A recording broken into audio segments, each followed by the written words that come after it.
Am I okay with what I'm doing? Okay, I'm a realtor. All right? And then being a realtor, somebody asked some very silly questions. Can a realtor be a millionaire or a billionaire? It just doesn't make sense. Go and check it on Forbes. 104 person on Forbes is Donald Brain. Is worth $18 billion. You can Google it, it's there. That's a realtor. Today, basically, we'll be talking about some qualities we need to have as a realtor. And I'm going to be speaking from two features. They are the basic features and they are the bespoke features. Like I said, what I try to do is to bring out the basics. So the basic for me are going to be a few things. Like one, strong communication. Strong communication is very important. You cannot come to me and then you don't even understand what you want to sell at first, and then you start blabbing. Your 5 seconds or 5 minute opening remark with me is very important. Somebody picks a call and then you want to call a client. What you say to that client, the response he gives you, what you say is very important, and then the guy just get pissed off. I don't know how many of you have answered calls from a GoTV person, and then they call you and say, hello, probably you're in the middle of something. Hello sir, good morning sir, am I on to Chief Andy? Of course they will use Chief Andy. Am I on to Mr. Andy Lerewe? Of course at first you say yes. Most of us, you know, Nigerians are very angry.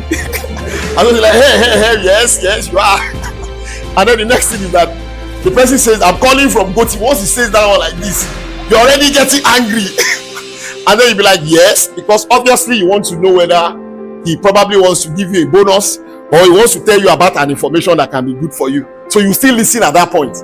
And then you say yes, but deep yes. So yes, you know, that kind of thing. And then the next thing is that I want to tell you that your GoTV has. Oh my God. So you see what I'm saying? That is already a turn off. And then the next thing you hear is that don't worry, I have like don't worry, what is it? They will handle it. You probably will not want to listen to the next level of, okay, if you do your GoTV. Apparently what the guy wants to, or the person wants to say is that if you pay this amount, you can get this bonus. Do you know if you do an extra? I don't know whether you've taken time to listen a little. As in the next thing they will say is that, okay, if you add this to this, you get this and all that. But how many of us get that, have that patience to listen to that? No, we're not going to fit. This is no time. So what it means is that it depends on your approach. Very important. So communication is very key. So there are ways you don't push what you want to sell immediately, and you don't annoy someone with your greetings. So you don't stay too much on a call, on the courtesies. Do you get? But there are ways you approach someone diligently, even though the person has an heart of demon. He will listen to you. And then again, don't expect result from everybody. People are different. There's principle of individual differences. Some people will just be angry. There's nothing you are going to do. You can never win them as a salesperson. You get? So basically, it's important for us to have clear communications as to what you already should harm yourself with the information you want to give. And then the person asks you this, ma, it is this price, and then buying at that price, this is the ROI on it. You already have all those information.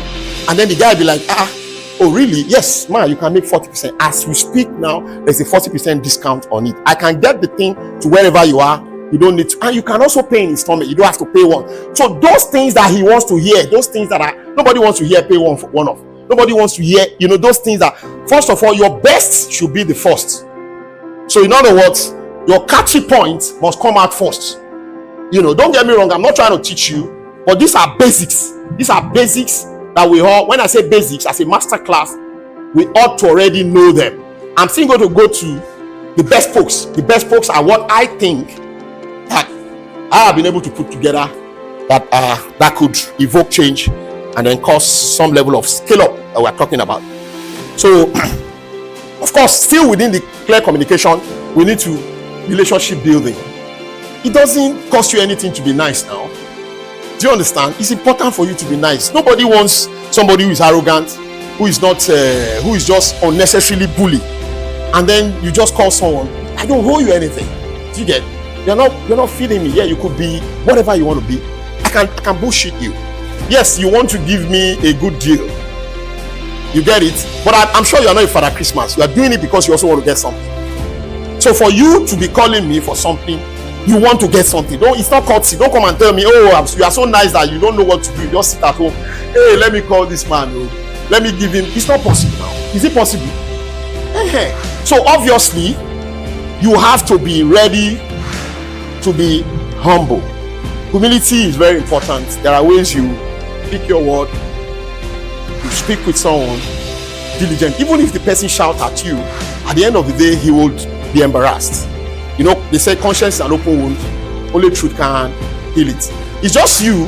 When you drop the phone, you'll be like, why did I speak? It's not fair now. Let me even listen to this, and then the person calls you back. You know, it's very possible. You know, so it depends on your, oh, madam, I'm very sorry. It's just that I thought it was an opportunity that you know. And then he wants to listen to you. So clear communication is very important. So relationship building, networking, going to social circles. When you go there, it's not just to go and many people, once they go there, they just their phone. They just pressing their phone. It's not. There are times when you do that. There are times when you cut friendship, when you talk to people diligently, and then you make strategic discussions. Now, what we are doing in the industry now is that we are beginning to segregate ourselves. So it's people who share like minds with you that we talk to. In fact, you won't even believe it. In the industry right now, there is some kind of cold war that is going on, to be honest with you.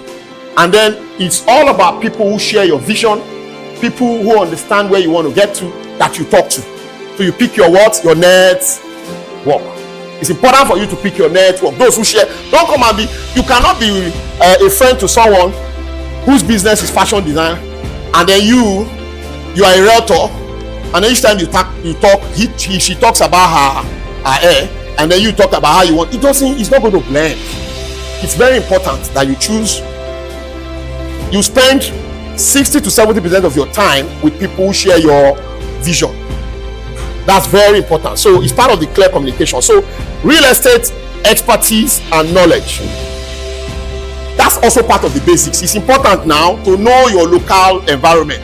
You cannot sell something you don't know now. How do you sell something? Like me now, I believe that one of the things that work really so well for me is the fact that I do not sell a house I cannot live in.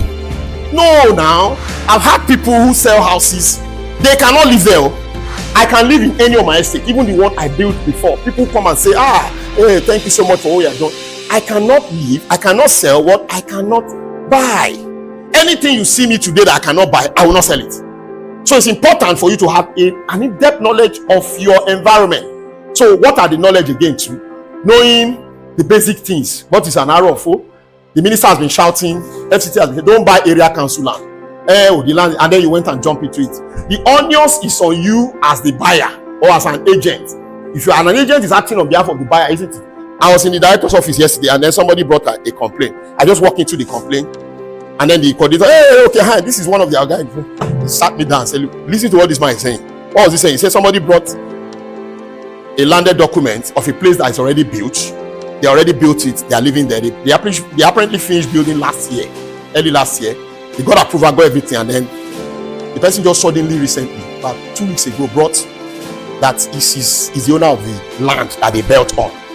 Everybody, just imagine, it's a terrace about, just in Jabi here, about 7 units. And everybody came out, landlord came out and said, how? So everybody should vacate, that is his land. He was just shouting down, said, calm down now, who? And then, lo and behold, they took the document, went to AG's, check and realized that it's actually, the owner said he has not been in the country since. He came back and realized that people have built on his house. What the hell? Why? So quickly, the guy ran to the coordinator's office. So I met them when he was telling the guys, now what he had is that the person the developer, apparently, is claiming that he gave the man money, this same man who owns the property. He gave him money then, but he didn't pay through account. He paid through a boot or something. He gave him cash through a boot and everything. Now the guy is coming after 2-3 years to say that he owns the property. Hey, I just told him, hey, Oga, hold on. I interjected. I said, Oga, hold on there. And everybody was listening. I said, look, might not be a lawyer, but as a property expert, there is what they call buyers beware. And the onus is on the buyer to do due diligence. So if you didn't do due diligence, if you went and paid somebody through the boots Now you know if anything happen later in future. So whatever risk you are taking is all about you. So you must have information of some of these things. You might not be a lawyer, but you need to have a little bit of property law for it to guide you as a realtor. It's very important.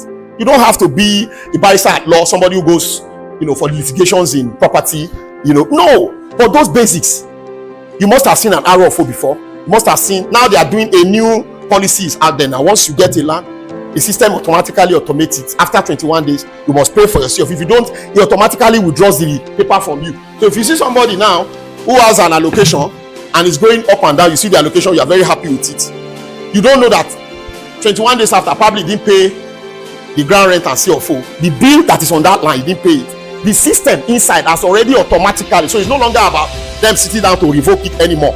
The system will automatically either print out your CFO if you are paid, or withdraw the allocation from you if you have not paid. So that is how volatile and how voracious. So those are information. It just came out April 25th. So you see, April 25th, probably just barely a month ago. So what am I trying to say? You must stay on information. It's very important. The information is part of what you need to also have or equip yourself with as a realtor. So problem solving and analysis. Okay, so what do they mean by that? These are all still basics. So if you have a client and then on behalf of the client whom you are representing, because as an agent you are representing your client, there are some certain time you have an information you don't disclose. You should be able to have or know when to release an information, when to hold back an information. How to manage client is very important. How do I manage this client? Because there are sometimes too in real estate, there might just be a little bit of delay. It doesn't mean that things are, when somebody you buy a land, person has not moved to site. So many things, like I just give you an example of what is happening in Guarimpa, whatever. So maybe if I sold some of those plots to someone, and then the person is already agitating. So you now, as a real estate agent or a realtor, it is incumbent on you to ensure that you manage that process till when things are going to be okay. So it's important for you to think out of the box on how to deal with your client. And then soft skills and personal qualities. These ones, I probably don't have to expatiate on it because I want to believe every one of us understand it. Integrity and honesty, adaptability, attention to details, time management, resilience, they are all part of the qualities you need to have as, not just real estate, as anyone who wants to succeed in any sector. In technology, marketing skills. We're in the era of what? Information. This era we are now, things that you see my guy here was talking about when he was leading in the whole of the radio stations. And then you hear Mary Bell. But these days, how many people listen to radio stations now? Okay, guess what? We did a data analysis of what we are doing in terms of publicity. We realized that we spend 35 million every month on billboard. So we have billboard up and down. We spend some of those billboards, many of you don't know, they are very expensive. 4 million, 5 million naira, that's what we pay. Especially those big billboards. The one in Citygate that you see, about 5 million naira. So every month we spend 30 something million naira. And then on social media, we barely spend 5 million. So we did a data analysis recently and realized that the billboard only gives us a sales consummation of 10%. Just 10% of our sales comes from billboard. While the social media gives us as much as 60%. So maybe others are like existing clients and then personal relationship, referrals and all that. But the bulk of the sales come from. So as a CEO, it helps you to take critical decisions. Now, going forward now, we have to, of course, the billboard gives you visibility. Don't get me wrong. It also helps. It also helps to shape perception of people towards you. I'm sure you realize that anybody would agree with me that what people think is that when they see you on billboard, especially when you sustain the billboard, they feel you are already a big and rich company, isn't it? So that's the assumption, right? You just feel, these guys are fun, they're so rich. So, and then you want to continue to maintain that perception. You want to continue to maintain that perception that people hold or have about you. That's why you place those things on billboard, and then that's for visibility. But again, too, you check your overhead. It might be small, but they say little makes by the time you continue to expand this overhead, it will get to a point in time that it's no longer sustainable. And then that is the beginning of failure. So it's important you keep your expenses at bay. You must check it. Anything, in fact, what we are doing right now is that we even detail it, we zero it down on boards. This board that we have in City Gate, how many clients has he given us in the next 1 month, in the last 1 month? I want to know. So how do we get that? When somebody calls in, subtly you ask him, please, how did you get to know about it? It's very important. They call it feedback. So that will help you to, first of all, look at those billboards that are not working. Just do away with them. And then the ones that are working, you keep them. But do more on social media. So today, I can tell you very boldly and clearly that if you really, really, truly want to generate sales, it's on social. I'm not going to speak more than that.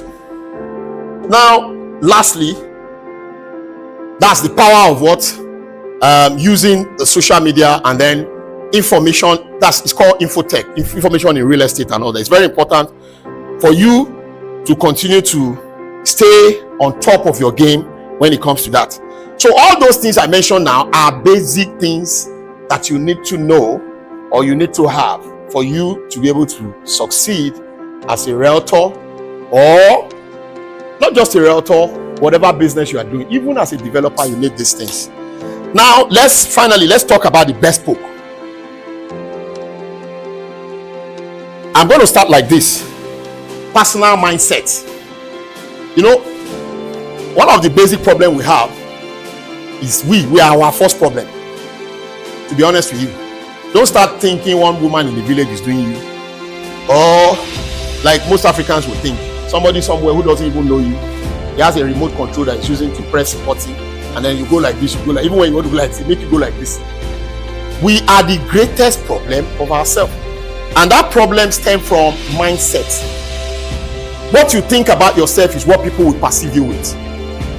So in other words, your appearance determines your perception, the perception people will see you. You get, let me give you an instance. If you dress to my office and then you show all your cleavages and all of that, and then you come in like this, and then you want to come and tell me about the need for me to have corporate governance, it belies your appearance. It's not going to work, right? So your mindset, first of all, have that brutal mindset that, look, I can do it.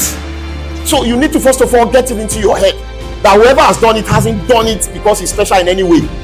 It's just because he has a better mindset than you are. His mindset is stronger, his will is stronger, he's more courageous, he's fearless. How many of you have often wondered how Donald Trump sleep? Do you think Elon Musk sleep? He just sleep like that? Or you think Donald Brand, the best realtor in the world, sleeps and then he just sleep like that? It's not possible. You can't eat your cake and still. It's not possible.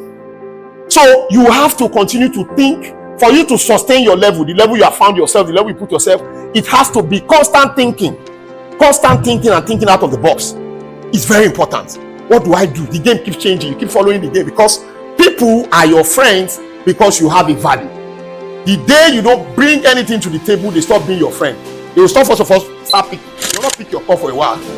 And then the next thing is, I've been calling you this morning. Oh, sorry, Gary. In fact, I've been in the meeting since. When they start giving you those kind of feedback, you check yourself and say, what's going on? Do you get? Because nobody wants liability. If I know that the next day you are going to call me, you are probably going to be telling me about your problem, or you are going to be telling me about something that is entirely different from what me. Tell me that I'm thinking of how to pay somebody billions, or I'm thinking of how my marketer is going to generate sales, or I'm thinking of how I'm going to give some level of, or I'm going to get some things from people who are going to drive sales for me. Is it those set of people now that I'm going to now be? It's not possible. Do you get what I'm trying to say? So basically, it's important for you to have a very strong mindset. A mindset that will evoke resilience, a mindset that will have, abundance mentality, that will become compliance for partnership, that will be able to have a give and take mentality in a partnership, because iron sharpeneth iron. So it's important for you to wear that kind of mindset. That for me it's almost all about everything. You get, you don't look at income like just a mere money you earn. It's a capital for you to progress to another level. And then you don't eat all your savings, all your income, you don't eat it. It's important for you to save. You get, like me, for instance, what I do is that any project you see me do, I already have a well thought out, laid out structure to fund that project. I tell you. And then that's why they say, oh, this man is a magician. How does he do it? Because I will not go into something. I can't remember when I do. I think probably, no, I'm being honest, like maybe 5 years ago, I've never say I want to go and borrow. I've never done that. People borrow from me. But again too, so what I do is that before I even get to the point of being exhausted, I already I've created so many opportunities that is supposed to bring back money. So that is where it is different. You now need to stay on your game and then closely begin to monitor. Don't delegate things too much. It's important because we haven't got into this. Only when you have built a lot of very strong structure. Those structures, you can just press the button and then you call your MD. How is the thing going there? You haven't got into that. So there's no time to relax yet. The time right now is, especially as long as you still have that energy, you are still strong, is for you to go out there and broker sales. Nigeria is a personal experience. If people don't like to deal with you, if they know that they are talking to people who are of a lower level. So there are some sales you need to do yourself. And then you too, as a realtor, you don't say, okay, I'm a realtor now, I want to send somebody, just go and do this. You can dress up like a banker, one or two of your colleagues, and then you guys walk into a real estate firm, and then you talk about the possibilities, some of the models you have, you drop it on the table, speak like a CEO, like someone who has the balls. You have to be confident in your approach, in your speech, in the way you deliver your speech. It's very important. I can't see myself talking to you when I know that you don't even have anything upstairs. So it's important. Changing your mindset. And then we've talked about okay, so this one is very important. Build a CEO mindset. Don't come and say that, oh, okay, whatever. A lot of people are very fond of that. They will tell you, I'm only doing this because I don't have a job. I've submitted my CV, but just like a side hustle, I just do this agency thing. Now, so what are you doing? I'm doing this agency thing. That's the next thing you are going to hear. I'm just doing this agency thing for now. Because even they themselves, the person asked you a very basic question. Sorry, man. Sorry, sir. What are you into? Or what do you do, by the way? And then the next thing is that, well, at the moment, I'm actually doing a whole lot of things. But for now, I'm doing this agency thing, it gives me some money, just like a side hustle. Hey, God, you have already undermined yourself. How many of us know that in abroad, in developed clients, there is virtually nothing that you cannot use to become something? So even if you are someone who sells shit or who sells anything, there's a way you structure it. Recently I was somewhere and then abroad, and then the people who came to pick up debt, if you see how organized they are, if you see their company, you can't even, so everything is structured.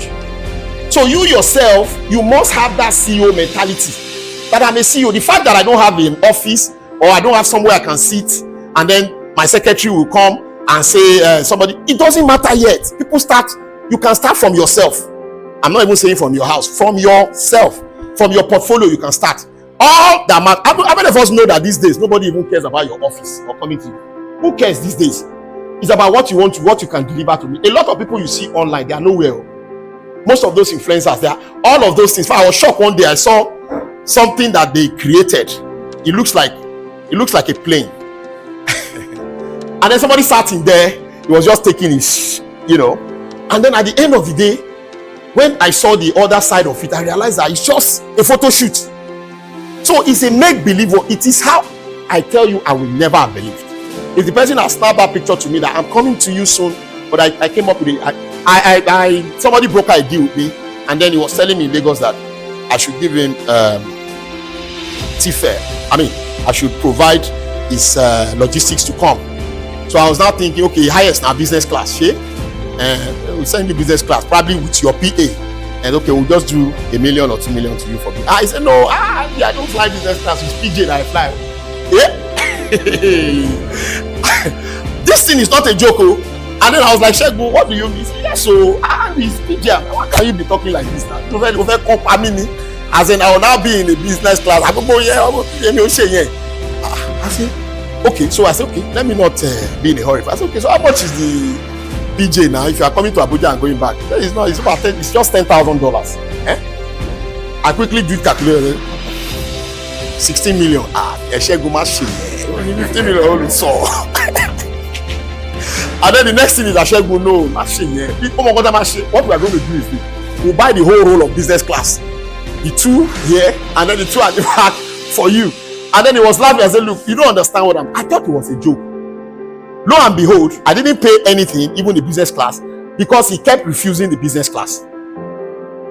And then when he came, he eventually came, did what he needed to do for me, and then I went to see him the next day in my town where he was staying. So he was to go back. And then I had, where I knew that it was true, because I didn't follow him to the airport now, because he said some people were coming to pick him, so I didn't send anyone to pick him. So he now told me that I was seeing some people who were saying, I'm telling you, I should be staying now. So meaning that there's still space in the PJ and everything. I said, well, now say, okay, yeah now. They called the pilot, they called them to wait. So what I'm trying to say is that some people have built themselves to that level where they want to continue to maintain that perception. It's all about perception. If I flew a business class from Lagos to Abuja, won't I get to Abuja? And then at some point too, they told me, chairman, you are now more than someone who can fly economy now. You should be flying a business class. I said, okay. So almost about a year or two ago now, we have been flying business class. But somehow it's good because this last one that I flew was where I met the person who did this deal that I'm doing now. I mean, a round of applause for it. So I was already very angry that, because business class, if you check the amount, the difference between business class and normal is so huge. And then normally that those who are in business, they know, especially when they put you very close to the economy. You see them, that business class that is close to the economy. You are seated here, the economy is not too far. You are seeing people that even touch you. And then they pay 5 million, you pay 13 million. You're like, come on, wow. But it's not the same thing in the sense that you can meet people who can actually cause and change your life in business class. So everybody says, I want to fly business class. I want to be flying PJ right now. I will walk towards it and I will achieve it. We have a project, land just came out day before yesterday now in Usuma for us, and that's a Katampi extension, 18 hectares of land. People are already coming, and then most of them who are coming since just day before yesterday are developers talking to me about the need for them to buy certain, and that's usually what happens. Developers come and then they want to be a sub-developers and all that. But I'm yet to see someone coming to me and say, look, truly speaking, in my mind, I don't probably want to do that project for some reasons that are personal to me. So what did I do? I started talking to my friend who has a project there. I said, look, do I give you this project? You go and do it. And then you do it as your second phase. Because I've looked at the possibility of bringing my brand there, and then because it's slightly behind, we all have policies. My policy is that it has to be, the visibility has to be there, because it's not all about money. It's all about prestige. It's all about panache. It's all about elegance and so many things I look at. Not just what I'm going. If it's money, we know how to make it. If you want to say turnover, you sell land, that one is not my issue. My issue is I'm looking for legacy project. A project that people will point and say, look, we are the one doing it. So it must be very strategic. That is not looking like that. And then I was already thinking of giving it to someone else to do on our behalf. Even though he said I should give him. So what am I trying to say is that if I get to see a realtor who is willing to say, look, sir, can we discuss on this project? And then normally realtors get 5%. Can you give us like 10% or 20% of this project? or 15% of this. We will deliver this in 3 months for you, or five months for you. Oh, really? And because somebody was telling me of a story of someone who is trying to market someone in the US. He was actually in the US. He was in Houston then. And then he was telling the person about something in Africa to come and invest in Africa. So he was mentioning Benin Republic. He was mentioning Ghana and everything. The guy didn't move. As soon as he said, and then we have a base in Lagos. The guy just turned back and said, oh, really? You know why? Because of population. So there are languages you speak with me, I'll turn and then look at you. If you tell me, for instance, that this project, I can deliver it in 3 months for you, sir. This is who I am. This is the structure we have on ground. We have 5,000 followers. I'm going to listen to you. Am I not going to listen to you? Exactly. So what I'm trying to say is that you need to scale up. It's important for you as a person, as an individual, as a corporate body, whatever you have. First of all, decide within yourself. Don't start thinking or ask those questions that some people with very inept level of information ask about realtorship, and then they say, can a realtor be a billionaire? Can a realtor ever be a billionaire or a millionaire? It's a very wrong perception, extremely wrong.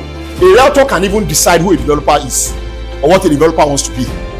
So it's important to move or gravitate from that level of thinking to another level where you see yourself as that. You can work in as a corporate organization. This is who we are. I've not seen that. That's my problem. This is who we are. I'm a marketing outfit strictly. We are realtors. We are into brokerage, and then of course we have a lot of wide range of network sales agents. This your project, will deliver it. We are currently selling for this. They will listen to you. And then with that, you will find out that before you say Jack Robinson, you have taken over the market, just like what they're doing in Lagos. Right now in Lagos, maybe it didn't hammer on it very well, because I also have some things in Lagos. In Lagos now, my brother, your destiny helper is your realtor. Just take it from me. If in fact they've even formed like a cult, isn't it? If you try to do something that is against their policy or something, they will nail you out. That is how they hold they have held the sector by the jugular. They are the decider. So what they do is very simple. When the project breaks out, they come and meet you and say, look, Oga, this is your project. Give us 30% of it. We deliver it. Because it's also about turnover. So why should I keep a project for that long when somebody is saying he can deliver it? It will cut down my cost of overhead. I don't have to now have idle fund. I can quickly get out my funds, and then at the end of the day, I move to another project. Why not?